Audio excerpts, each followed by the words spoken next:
The following contest is a steel cage match and is for the Intercontinental Championship.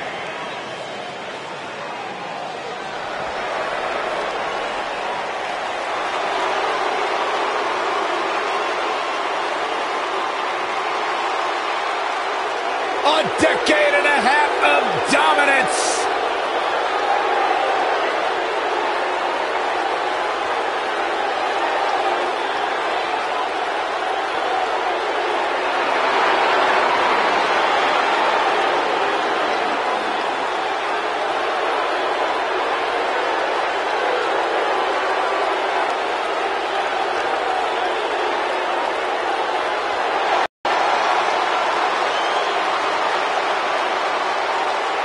Listen to this place.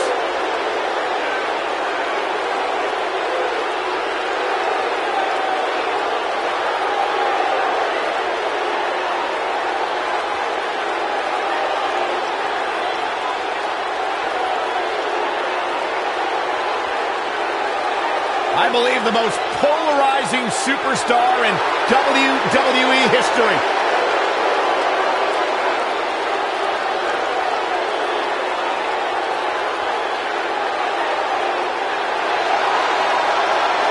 The greatest of all time, John Cena, set for action here tonight.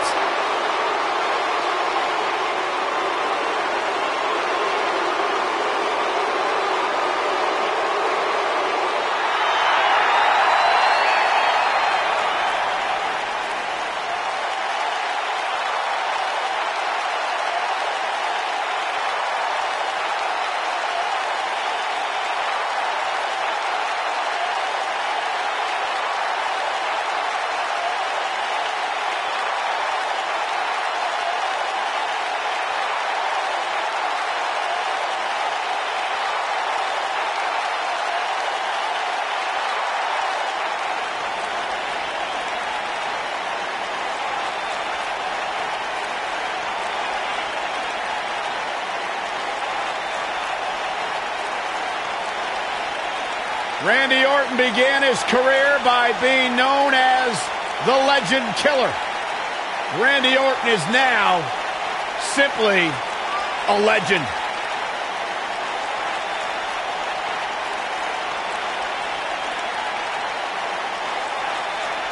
Randy Orton's career wasn't built on alliances. The most important thing to Randy Orton has been winning championships. He has done that in a major way, a 13-time world champion.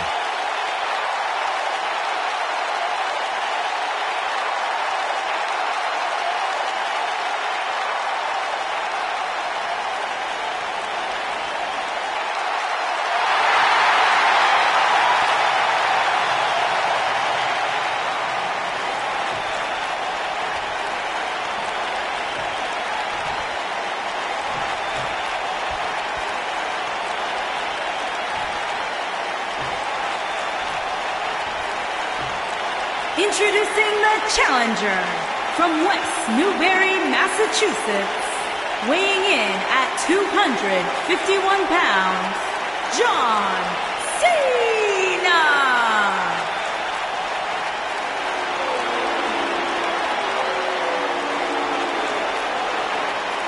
Introducing the champion from St. Louis, Missouri, weighing in at 250 pounds, he is the Intercontinental Champion.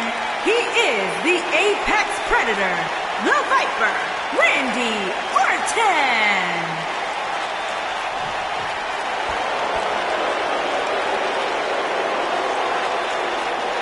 Don't even think about going anywhere.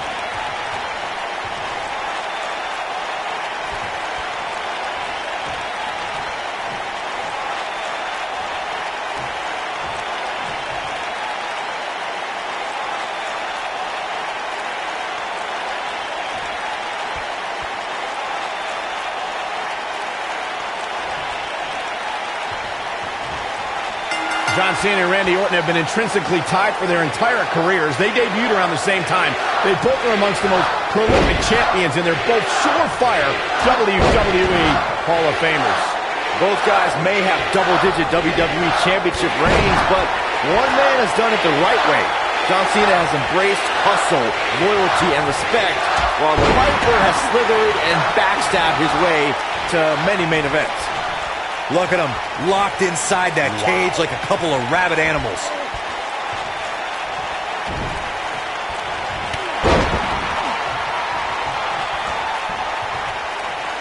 I wonder if John Cena knew his career would change forever when he put on a rapper costume for SmackDown's Halloween party in 2002.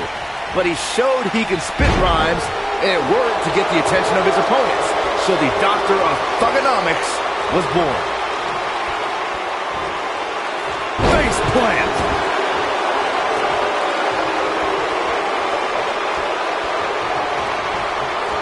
You gotta believe this one's over. Byron brought up Cena's study of thugonomics. Even though he had early success showing ruthless aggression, Cena had hit a rough patch and was in real danger of getting lost in the fold before he discovered his affinity for rap. In the years that followed, Cena very effectively used his impressive rhymes to ascend to the main event and win championships. Assault on the lower back.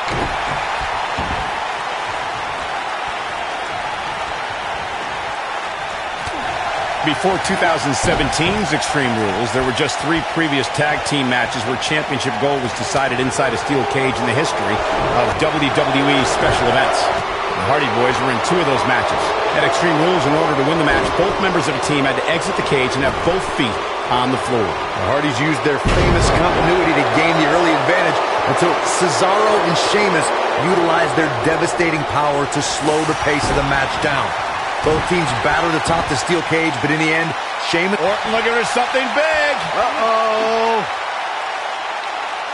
There's no way he's giving up now. And he escapes the submission. And good thing. That could have been disastrous. Oh, chin-breaking uppercut. Got the reversal.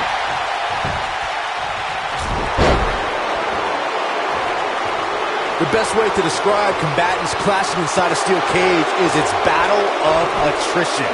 Sometimes a superstar is left with no choice but to fight fire with fire and do whatever they need to do in order to win the match. And sometimes it comes down to a superstar doing whatever they need to do in order to survive. Oh boy, he is rolling. Oh, right to the body. That hurt. Byron, you touched on this earlier, but it's so important for a superstar to accept that there's nowhere to run and nowhere to hide in a steel cage match. That the conflict will be resolved within the 15-foot-high steel walls that surround the ring. And that losing a cage match can mean much more than a mark in the loss column. For some, it has meant the end of their career. It's difficult to describe the damage that can be done to a superstar who competes in a steel cage match. We see the physical harm, but we don't see the psychological effects from being inside the cage. Make no... Cena ready to close it out. You can't see me. And the 5-knuckle shuffle. Boom! This just might be enough for him to take the victory here. For a few years, Randy Orton brought his career to even greater heights by aligning with the Authority as their personally appointed face of the WWE. Gets him in position. This is not going to end well for him, Michael. Randy Orton is looking very critical right now. We could be looking at the end of this championship run. Randy Orton is slipping, but he still might have an arc. What an AA! The Viper getting absolutely... Michael mentioned Randy Orton as the face of the WWE. Given his long history aligning with Triple H, it made perfect sense for the game to give the Viper preferential treatment, main events, and a lengthy world title reign.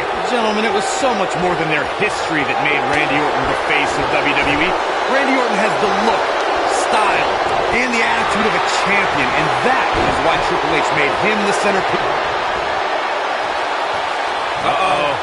Hung out to dry. Oh! To think, I almost wrote him off earlier. Orton better not waste this opportunity. Big elbow. Uh-oh. Watch out. The slam.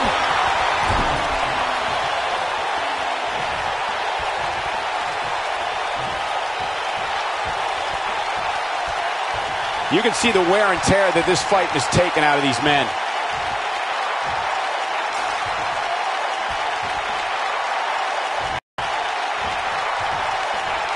Chaos, melee, pandemonium.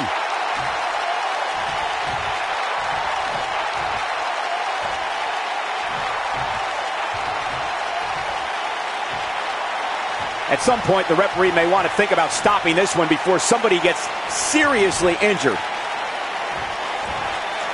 This is where all it takes is one move. We have the crowning of a new champion.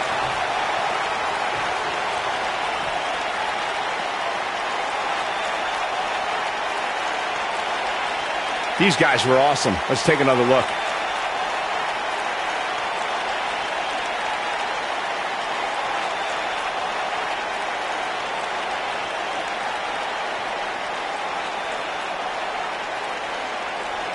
I remember this part very well.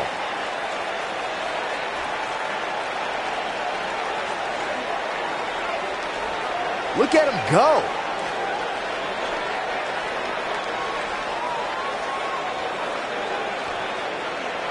And this is how he ended it. Here's your winner and the new Intercontinental Champion, John Cena. Now that's earning a well-fought victory. Hey, they both gave it their all, but in the end, we were left with the best man standing. And I'd say that match certainly lived up to some